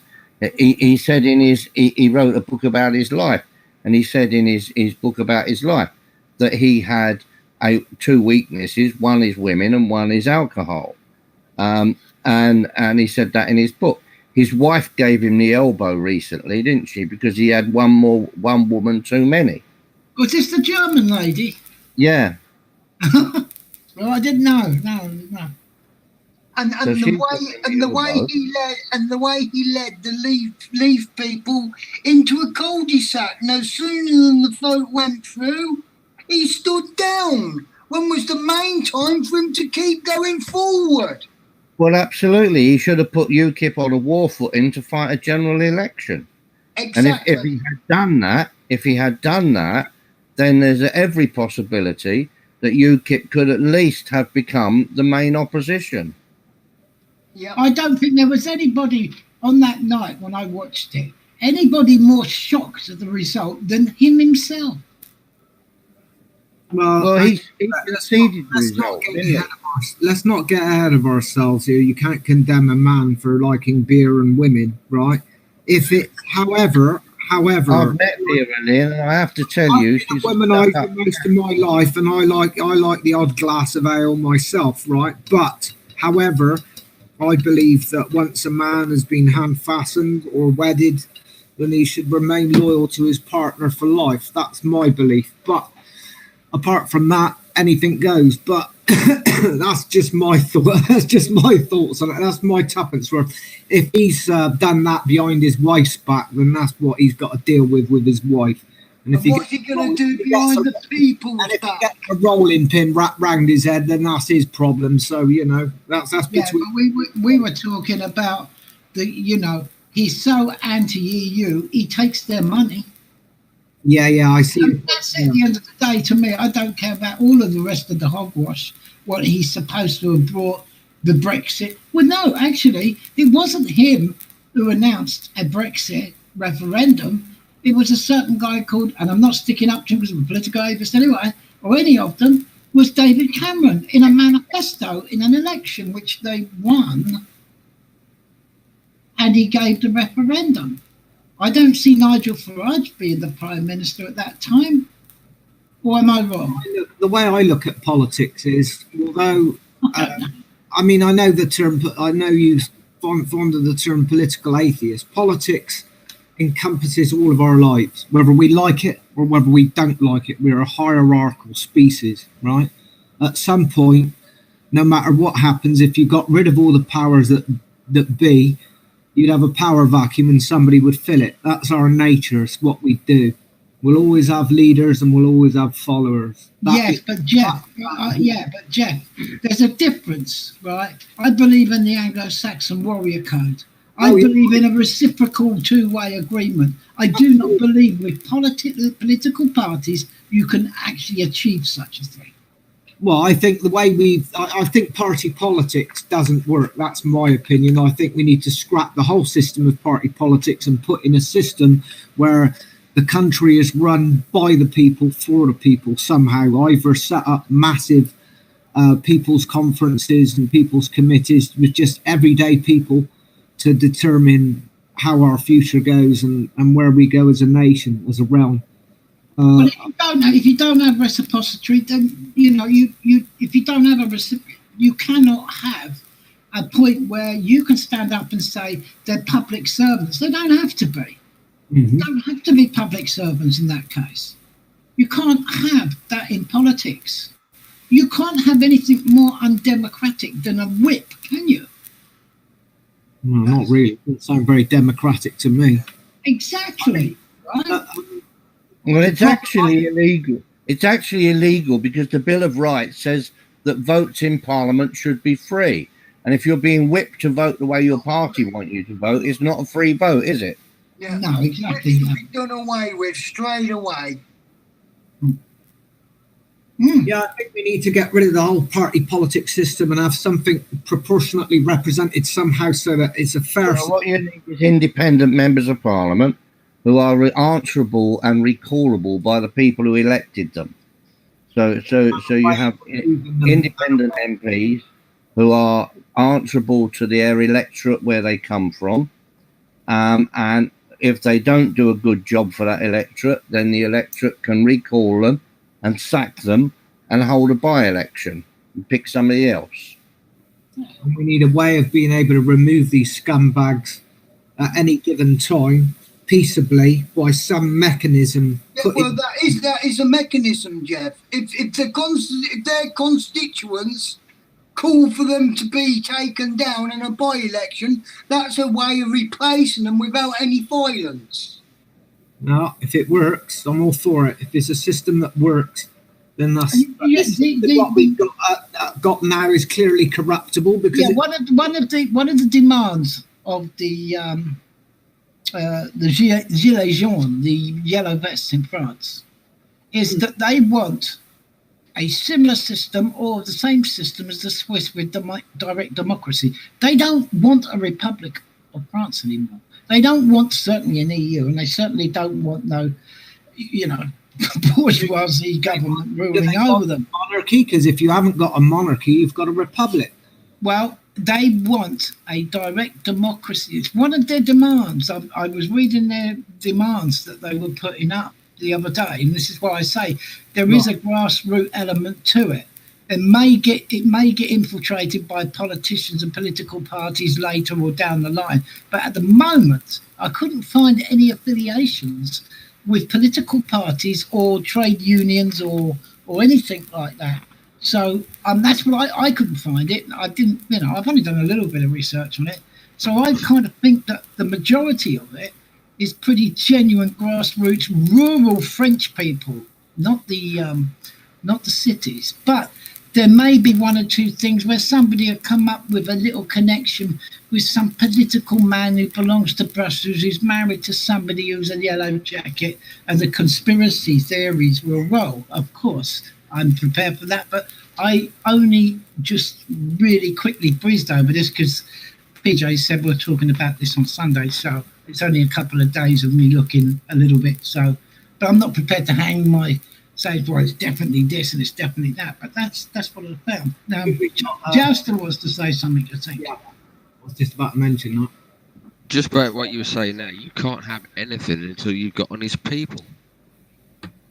So no point replacing any political system, you're just going to get more of the same. What the French should be doing is trying to change the constitution so that number one rule is transparency and honesty. Otherwise, you're wasting your time. That would be a rare thing in politics, wouldn't it? To get somebody actually telling the truth. I've always said you can always tell a politician's lying because you can see his lips moving. Yes, but anyway, that's what I found about talking about this and talking about Albert's Channel 4, wasn't it? Channel 4, Albert? Yeah, on television. Right. So, what did they ask you on for your opinion, or? No, they didn't. It was just you were listening to a group of politicians. The Oh, four I see. politicians talking. Oh, I see. I beg your pardon. I thought you said that you might have got no, I got the wrong end of the stick. Sorry.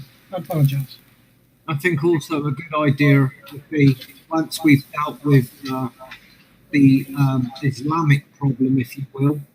Once we've dealt with the Islamic problem in this country, like the jihadis and things like that, or whatever it is, then and repatriated all the non-born British, all the non-British born immigrants from these lands. Once we've repatriated them to their country of origin, then I think we should bring back the right to bear arms, so that if anything does go wrong in the future, at least we'll have the mechanisms and the means to deal with the political class.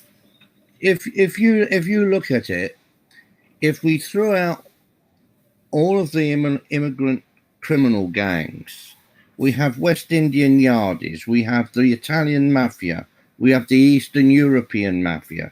We've got so many people we're importing. We now have all the Islamics with their rape gangs and all the rest of it. If we chucked out every person who is a criminal in this country who has come here from somewhere else, our police would be underemployed, because the amount of crime committed by our own people is minuscule compared to that crime which is committed by immigrants. I mean, like on my beat in London, when I worked the red light district, I had 2 Italian pimps. I had 1 English pimp who was such a charming individual. He pimped for his sister. And the rest of the pimps, probably about 40, 50 of them, were all West Indian yardies. You know? So, and most of the girls were white and young. Well, I agree that the criminal element does have to be dealt with for criminal immigrants and things like that. I think that would have to be the first port of call. Get rid of 23,000 jihadis that are in our country. Well, they can be got shot of straight away. They should be. Here's a fact, Jim. Here's a fact. In the town near where I live, back in the late 60s, early 70s, right? If there was a stabbing of anybody, 99% of the time it was an Arab guy that done the stabbing. Well, they need to be removed straight away. Right now it's because whatever, but in the day of the facts, it was always an Arab chap. That I don't know whether that was then and whether it's now, but that's what the statistics work out as, and we kind of knew it at the time because we were young teenagers, and we avoided the places where these guys used to hang out. You know, it's funny you should say that. I went on holiday once to Tunisia, and I was told while I was in there, by the tour representatives and whatever, the tour guides or whatever, they said stay inside the complex after dark.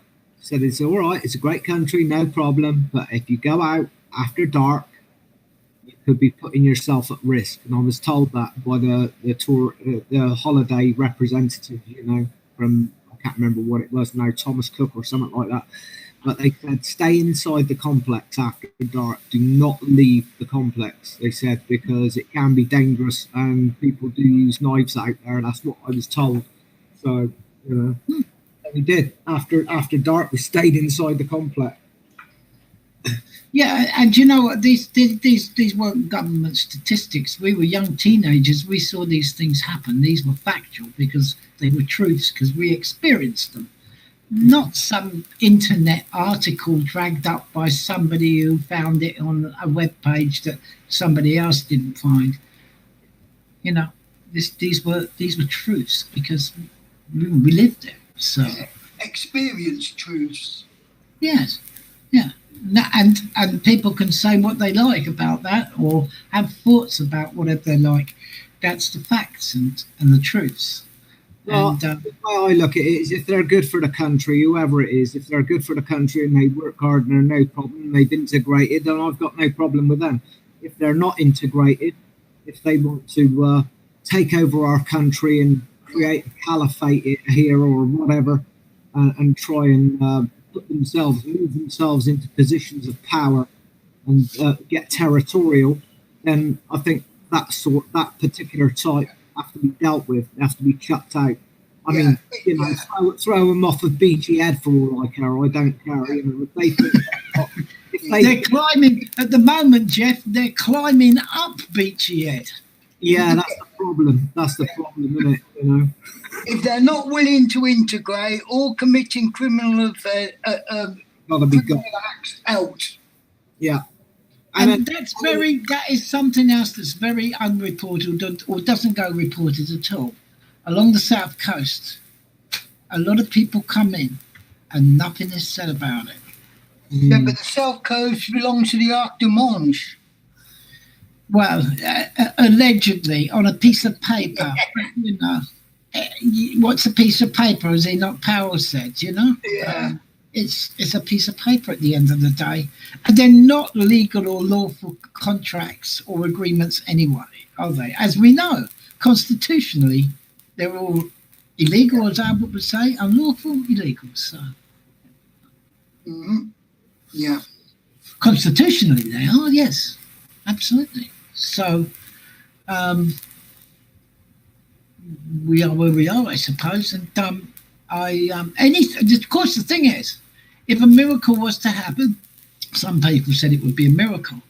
If France was to fall, if the French people were to get behind the yellow vests and support them, which the figures are saying 70 odd, 80% of the general public support the yellow vests, and that country was to fall to the yellow vests, or that movement, then of course the EU is over anyway. You'll forget about Brexit, don't need it. It will be over. True, because France is like, I think, slightly bigger economy than we are, aren't they, France? I don't know. Yeah, so vive the yellow vests, you know? Oh, absolutely. I'm all for that, you know, if they can pull it off, respect to them. Maybe we should be giving them a hand over there. Well, that's just an idea. Maybe we should join forces with our French brethren, if you like. They're still, you know, they're still of our white-skinned kith and kin, you could say. Maybe I would be more worried, Jeff. I must admit, there is light out there when you see how many kickbacks from the different European countries, especially the Eastern European countries like Hungary and Poland and Austria and some parts of the Balkans. You know, there is, and with the French now, and I hear that the Yellow Vest movement, as we said at the beginning of the program, is beginning to spread across to other countries now. So within Europe, even Holland, Belgium, I heard they tried to storm the European Parliament. The people say, I heard. I'm not sure if that's true, but apparently, the Yellow Vests in Brussels. Apparently, I don't know. Perhaps we'll find the article somewhere, Jeff. But I mean, the way I look at it, I mean, if we all focused, if all the countries of Europe, think about it, if all the people of the countries of Europe came together to fight off each one of these governments, bring them down, and they all stood by each other and then did it in turn, and then all their countries' people came to our country to chuck out our government or whatever.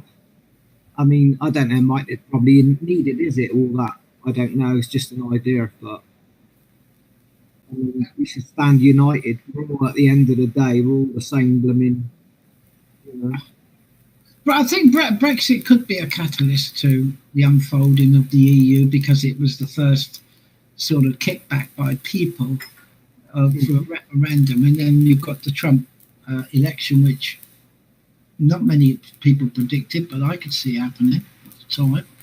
And now, of course, you've got these other countries and the populist movement, and now you've got the yellow vests. It seems to be building momentum.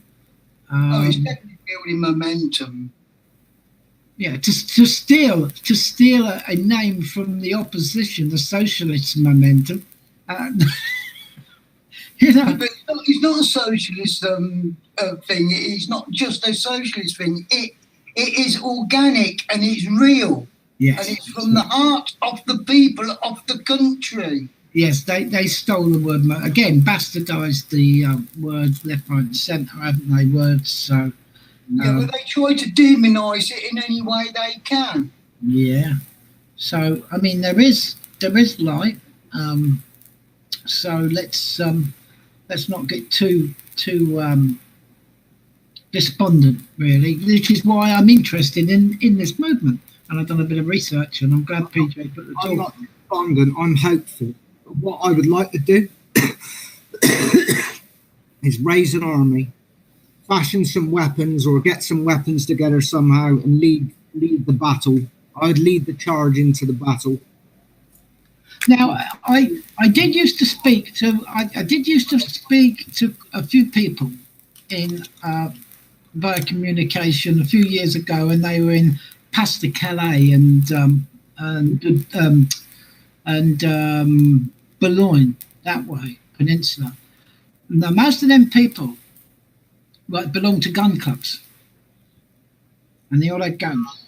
I don't like guns. Guns are cowardly. I'd want a sword in one hand and an axe in the other. That'll do me. Well, let's not get carried away too much. But Guns are eminently sensible. As a heathen, I'm ready to enter the Valhalla. Guns are eminently sensible. You go against somebody with a knife or a sword, they've got a knife or a sword, you stand a chance of getting killed. The fact of the matter is, if they've got a sword and you've got a gun, you shoot the buggers. Yeah. That way you walk away and they stay dead. Yeah. True. They were very sheepish about their gun clubs at the time. It was a few years ago, but they have guns. You know, these people, whether they, you know, the French government, while exercising their martial law after the terrorist attacks of Charlie Hebdo and the Bataclan massacre. The so-called terrorist attacks. Yes, whether that during that martial law period they took the guns, I don't know. I've never talked to these people since, but they're just people that I used to talk to. But you don't hear much from them nowadays, unfortunately, which is a bit worrying. But there is a strong nationalistic movement in France. People are being fooled into thinking that French are people that just roll over and, you know, are not there and they don't care about their own country, and that's just not so. They're not the cheese-eating surrender monkeys people think. I mean, look at the resistances they had during the wars and what have you. Yeah, regardless of our history, regardless of what's happened years ago, and most of it was propagated by idealisms and megalomaniacs and people who corrupted other people and didn't follow the will of the people. History will show us all that. Normally, it's always the ordinary guy at the end of the day, or family man, or working class man, what you call a working class man, that is the cannon fodder and ends up at the butt of it all. And I don't think the French people are any different in regards to any people of any country, to be honest. But they do have some areas of France are very strong in nationalistic. They are very much so. So, yeah. Yes, Al. An electrical screwdriver set. Electrical screwdriver set? Yeah, one that you can do everything with. Okay, so you're looking for it, are you? Looking to see what's available. Okay. 330 to 352. So we can go out and get that tomorrow, can't we? Yeah. Yeah. Okay. Albert, I think you should be muted up, mate, because you're talking about electrical screwdriver sets or something. My son wants one for Christmas. Very sensible. Unless he blows himself out, of course. What about a multi-test meter? That might be good if he's into electronics. Well, I'll have to try and find him something that has got everything in it. Well, nice one. What's black and shriveled up and hangs from the ceiling? An Irish Sparky. Was that a sparking Irish Sparky? Was that a what, Paul? Was that a sparking Irish Sparky? Yeah, they would be sparking. So Albert, if I may, what's your view on Gerard Batten, UKIP, and the I like Gerard Batten. I think he's very sensible. I think all the other parties should get together with UKIP. They should decide who stands the best chance of getting elected in a particular area. Like if you've got an area that's got a very high level of BNP support in it, then the BNP candidate goes, and all the people who would normally vote UKIP vote BNP. The object is to get patriotic members of parliament in. Doesn't matter which bloody party they're from. They're patriotic, and they will all work together to get the country back on its feet. Yeah. Bring back the nationalism. There's nothing wrong with liking your own country, for crying out loud. Tell you what I've always said, judge a politician by his actions, not by his words. They can all talk the right talk, Gerard Batten talks the right talk, so I can't judge him because he's saying all the right things. But once they've been in office for a period of time, you can judge them then by their actions. That's what I say. Yeah. On that note, what you just said, Paul, about being proud of your nation, your country, and that sort of thing. PJ's got. I don't know. Are you there, PJ?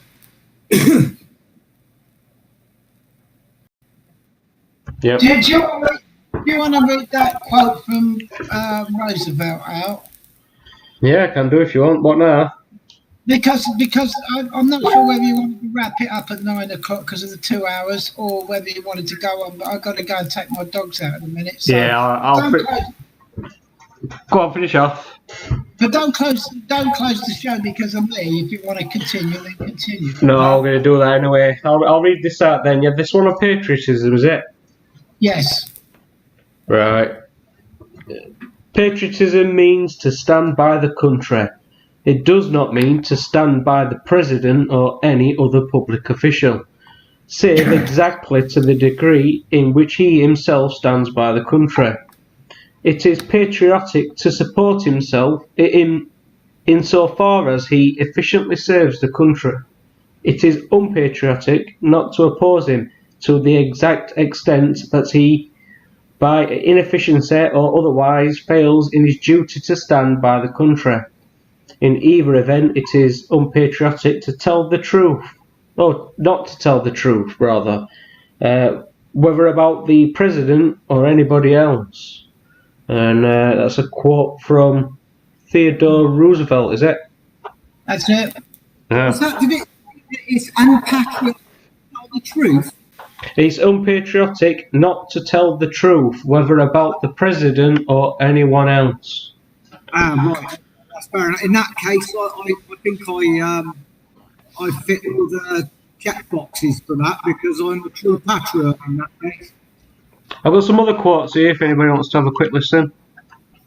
Go for it. Yeah, go for it. Okay. All right then, I'll give it a go.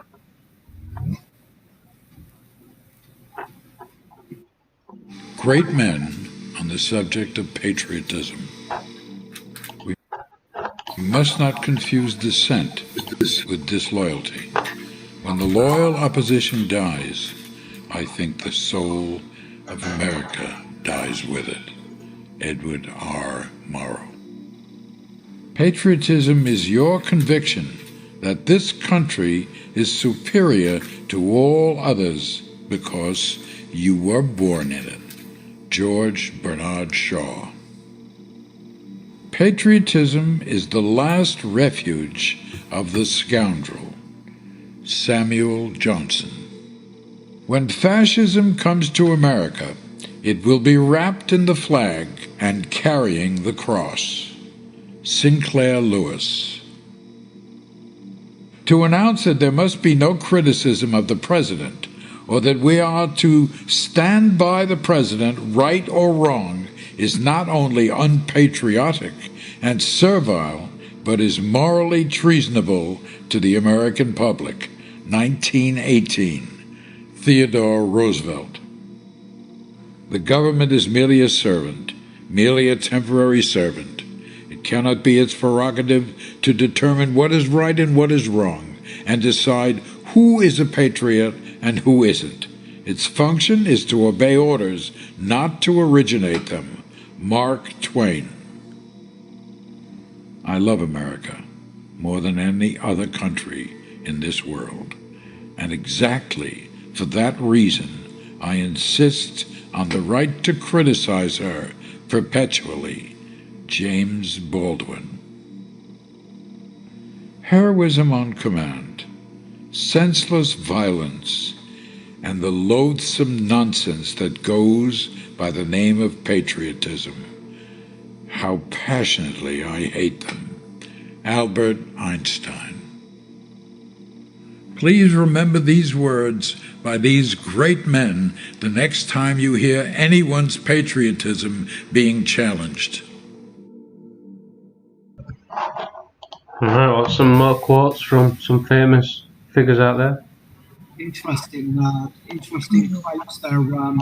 there's pros, there are people for and against patriotism there in those quotes. I've got a nice little quote for us, if I might read it out, if that's all right, DJ. This is one of the best quotes I've seen. It says, it's by Marcus Tullius Cicero, and it says this: a nation can survive its fall, and even the ambitious, but it cannot survive treason from within. And an enemy at the gates is less formidable, for he is known and carries his banner openly. But the traitor moves amongst those within the gate freely, his sly whispers rustling through all the alleys, heard in the very halls of government itself. But the traitor appears not a traitor. He speaks in accents familiar to his victims, and he wears their face and their argument. He appeals to the baseness that lies deep in the hearts of all men. He rots the soul of a nation. He works secretly and unknown in the night to undermine the pillars of the city. He infects the body politic so that it can no longer resist. A murderer is less to fear. Marcus Tullius Cicero. I think that is very pertinent words spoken by Marcus Tullius Cicero in the times of this treachery.